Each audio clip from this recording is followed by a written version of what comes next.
70 साल की उम्र, लेकिन तेवर आज भी किसी 25 साल की बागी युवा जैसी। लोग इन्हें बंगाल की शेरनी कहते हैं तो कोई इन्हें स्ट्रीट फाइटर कहता है। आज ममता बनर्जी का जन्मदिन है और साल है 2026, यानी बंगाल की सियासत का सबसे बड़ा इम्तिहान। आज बीजेपी और टीएमसी एक दूसरे के खून के प्यासे हैं, लेकिन क्या आप जानते हैं इसी ममता बनर्जी के लिए देश के सबसे बड़े प्रधानमंत्री ने खाना खाने से मना कर दिया था। जी हाँ, राजनीति की ये हवाई चप्पल वाली महिला कभी बीजेपी के सबसे मजबूत स्तंभों में से एक थी। आखिरकार क्या था वो रिश्ता जो दोस्ती से शुरू हुआ और अब कट्टर दुश्मनी पर आकर रुका है? चलिए खोलते हैं इतिहास के वो पन्ने जिन्हें आज की राजनीति ने भुला दिया है। कहानी 1998 में शुरू होती है, जब दीदी ने कांग्रेस का साथ छोड़कर टीएमसी बनाई। उस वक्त दिल्ली में अटल बिहारी वाजपेयी के विशाल व्यक्तित्व का जादू चलता था। ममता दीदी तब मात्र 9 सांसदों के साथ एनडीए का हिस्सा बनी। अटल जी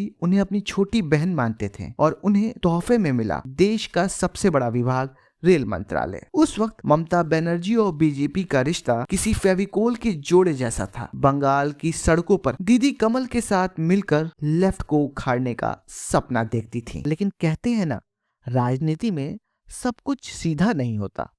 2001 में तहलका कांड हुआ, भ्रष्टाचार के आरोप लगे और गुस्से की तेज ममता ने मंत्री पद से इस्तीफा दे दिया।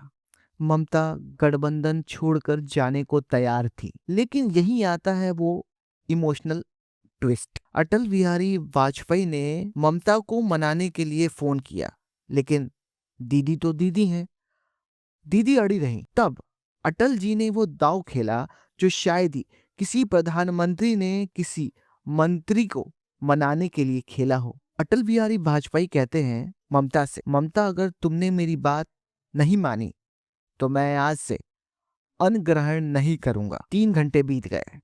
देश का प्रधानमंत्री भूखा था, सिर्फ अपनी एक जिद्दी सहयोगी को मनाने के लिए। अंत में ममता बनर्जी को झुकना पड़ा। उन्होंने बिना किसी मंत्रालय के, बिना किसी पावर के, सिर्फ अटल जी के सम्मान में मंत्रिमंडल में शामिल रहने को स्वीकार किया। ये था उन दोनों का मधुर रिश्ता। लेकिन आज वक्त का पहिया घूम चुका है। 2004 में बीजेपी हारी, 2011 में ममता ने बंगाल जीता और फिर राहें जुदा हो गई। आज 2026 में विधानसभा चुनाव दहलीज पर है। बीजेपी ने बिहार और दिल्ली में अपनी ताकत दिखाकर ममता को ललकार दिया है। 70 साल की ममता बनर्जी आज अकेले पूरे विपक्ष और दिल्ली की ताकत से लड़ रही हैं। क्या ये दीदी का आखिरी दाव होगा या फिर बीजेपी अपने इस पुराने साथी के घर में सेंध लगा पाएगी? साथियों, राजनीति में कोई परमानेंट दुश्मन नहीं होता और ना ही कोई दोस्त, लेकिन अटल जी और ममता बनर्जी का वो दौर हमें याद दिलाता है कि सियासत में रिश्तों की गरिमा